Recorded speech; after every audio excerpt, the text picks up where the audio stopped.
So guys, I'm your host and you're watching Wrestle AI. Let's dive straight into it because today's updates are seriously wild. We're kicking things off with something that might just shake the foundations of WWE itself. Super WrestleMania in Saudi Arabia? Yes, you heard that right. Super WrestleMania. I know what you're thinking. What the hell is Super WrestleMania? So let me explain. Remember when WWE hosted the greatest Royal Rumble in Saudi Arabia? Well, if WrestleMania ever takes place in Saudi, reports suggest it could be rebranded as Super WrestleMania. That's not just a rumor, as it comes from Fightful. And according to one longtime WWE employee, if WrestleMania ever goes to Saudi Arabia, it won't happen in its usual timeline, like April. It could be scheduled for June or even October, and it will not be called WrestleMania, but Super WrestleMania. Now look, Saudi shows are always treated as grand spectacles. Everything is larger than life there. But let's be honest, the idea of calling it Super WrestleMania, that's ridiculous. WrestleMania is sacred. Changing its name, changing the vibe, it feels wrong. We already know they will take Royal Rumble to Saudi next year, now WrestleMania 2.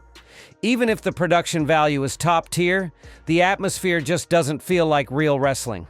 There's something off, something artificial. At least that's how it feels to me. It lacks the authentic WrestleMania energy we see in places like Philadelphia or Los Angeles. The scariest part? It's possible Saudi Arabia has the money. If they can pay $50 million for one PLE, imagine what they'd offer for WrestleMania itself.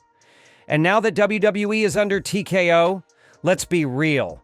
They're all about money. They're not saying no to the cash. So yeah, don't be surprised if Super WrestleMania actually becomes a thing in the future. It's one of the biggest updates right now about WWE's international plans. Let's move on to Giulia. She's officially qualified for the Women's Money in the Bank ladder match, and recently she confirmed on SmackDown that she also has her eyes set on Zelina Vega's US title. But here's the real headline. Giulia reportedly has massive backstage support in WWE, and not just from anyone, but from Triple H himself. This scoop comes from Corey Hayes of PWN. According to him, Giulia has repeatedly received high-level backing, which includes personal support from Triple H. And as we all know, in WWE, talent is important, but so are backstage politics. If Triple H is in your corner, your future is bright. Think about it. Look at Austin Theory, great talent, but he's not getting anywhere right now. That tells you how vital backstage support is. Now let's talk about WWE's Evolution 2025 plans. This is huge. WWE is actively working on the next Evolution Premium Live event, and according to PWN's Corey Hayes, a major name is being discussed for the show, and that name, possibly AJ Lee. Now look, I'm not 100% confirming it, but this is what the reports suggest. And remember, the first Evolution event was more of a PR move, just a statement that yes, we care about women's wrestling. But this second one, this is different. WWE wants to establish Evolution as a regular, respected platform for women's wrestling. They've got the talent now. Giulia, Stephanie Vaquer, Jade Cargill, Rhea Ripley, Bianca Belair, Alexa Bliss, Liv Morgan, Jordynne Grace, and even Mariah May is expected soon. It's a stacked division. But if AJ Lee joins the mix, that's history-making. Fans have been waiting for her return for years. And just recently, her book dropped. So if her promotional obligations are over, WWE might just pull the trigger. Let me know in the comments. Would you want AJ Lee back for Evolution? Because I sure would. Let's shift gears for a moment and talk about the backstage heat involving Vince McMahon and John Laurinaitis. As per recent reports, Laurinaitis' name was removed from a major lawsuit, but only on one condition. He must help expose Vince McMahon and provide evidence against him. This led to Teddy Long, another WWE legend, completely losing it. He called Laurinaitis a coward, saying, "He turned on the man who made him somebody. He was nothing until Vince hired him." Strong words, and it's caused a divide in the wrestling community. Some agree with Teddy. Others say Laurinaitis is doing the right thing by coming clean.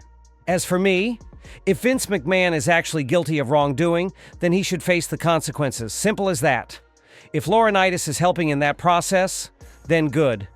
But if Vince turns out to be innocent, and Laurinaitis is just trying to save himself, then yeah, maybe Teddy Long's coward comment fits. Let's wait and watch how this develops. Up next, let's talk about Karrion Kross, who's visibly unhappy about being left out of the Money in the Bank qualifiers. WWE just announced the final qualifying match between CM Punk, AJ Styles, and El Grande Americano, and Kross wasn't even considered, not even for a qualifier.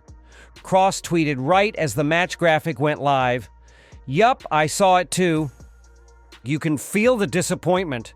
And fans? They're backing him, giving him the sympathy he deserves. The guy's been delivering solid promos, strong segments, and yet he's just ignored? Now, part of me thinks this might actually be part of a storyline. Remember the promo he cut after WrestleMania? The one where he said he's always been held back, always treated unfairly? That's exactly what seems to be happening here. Maybe WWE is building something deeper, a conspiracy angle, where Kross is being deliberately left out. If they lean into that, it could finally give Kross the edge he needs. We'll have to wait and see, but right now, Kross has every right to feel overlooked. Next up, let's talk about WWE Money in the Bank 2025, and believe me, it's huge. So the official main event for Money in the Bank 2025 is now set. John Cena and Logan Paul versus Cody Rhodes and Jey Uso. Yes, you heard that right. This high-voltage tag team match is closing the show. Now look, it was obvious from the beginning that this would likely be the main event. Why? Because both world champions are involved. Cena holding one title, Jey holding the other. Add Logan Paul, a mainstream star, and of course Cody Rhodes, who is the true babyface. But here's where it gets interesting. Will there be a same-night Money in the Bank cash-in? With both world champions in action at the same time, there's now serious speculation. Could we see a same-night cash-in? Think about it. One of the champions could be absolutely exhausted or even laid out after the tag match. That could be the perfect moment for the MITB winner to strike. Now, let's be real. Jey Uso is unlikely to be cashed in on because he already has a confirmed match against Gunther coming up, so WWE wouldn't announce that just to have him drop the belt the same night. That makes no sense. Which brings us to John Cena. If someone is getting cashed in on, I honestly think Cena is the more likely target. I'm not 100% sure, but the idea is floating around. And here's a crazy theory. Imagine this. CM Punk qualifies for Money in the Bank. He wins it, and later that same night he cashes in on John Cena. Full circle. Like 2011 all over again. He wins the title and walks off, just like he did in Chicago. Now, I'm not saying this will happen, but the chances aren't zero. There's a slight possibility WWE pulls the trigger on this shocking twist. But what do you think? Drop your thoughts in the comments below. So while most fans are excited about this mega tag team match, one man is absolutely not happy, and that's Rikishi. Yes, WWE legend and Jey Uso's own father has voiced his anger over this match being the main event. According to Rikishi, this isn't the type of spotlight Jey Uso deserves. In fact, Rikishi took to social media and straight up said WWE should fire their creative team. His words, "Just book me so I can book my son's matches." That's wild. He clearly feels that WWE is not using Jey to his full potential. But honestly, I think Rikishi might be overreacting here. Let's be real for a second. Jey is teaming with Cody Rhodes, one of WWE's top stars. He's going up against John Cena, a living legend. Logan Paul, and whether you love him or hate him, brings mainstream eyes. Yes, maybe Jey isn't as over as Cody, or as iconic as Cena. Maybe Logan Paul even outshines him in some ways. But this match is a huge opportunity for Jey Uso. He's sharing the ring with three massive names. That's a big deal. So while Rikishi might not like the creative decision, I think Jey is exactly where he needs to be right now. Next up, the Tribal Chief. So what's next for Roman Reigns? Well, his next movie project has been officially confirmed. The Tribal Chief will appear in an upcoming comedy film titled The Pickup, set to premiere on Prime Video on August 6th. He'll be sharing the screen with Eddie Murphy and Keke Palmer, two major Hollywood names. According to the director, Roman will appear in multiple scenes playing a supporting role. Now look, I've said this before, Roman deserves a lead role someday. Something like Walter White in Breaking Bad or Rick Grimes in The Walking Dead. But before he gets a starring role, this kind of supporting work is a solid step forward in his Hollywood journey. And finally, let's talk about Seth Rollins, the man in the middle of a big debate. There's a belief among many fans and even some legends that Seth Rollins might be hurting WWE's viewership, especially as he heads toward another championship run in 2025. If you remember 2019, Rollins was champion back then too. And guess what? That was the year WWE's ratings started to take a serious dive. Ever since then, we've seen a steady drop. We're now at 1.5 to 1.6 million viewers per episode. Now in 2025, Rollins is back at the top on Monday Night Raw, and people are starting to draw connections. Is history repeating itself?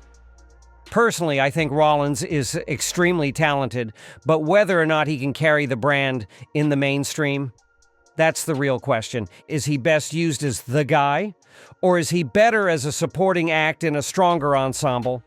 Let me know your thoughts in the comments, because this debate isn't going away anytime soon. So guys, those were the biggest WWE updates of the week. Drop your thoughts in the comments, and don't forget to like, share, and subscribe to Wrestle AI for more detailed WWE analysis and updates. I'll see you in the next one. Until then, stay strong, stay kayfabe, and keep watching wrestling.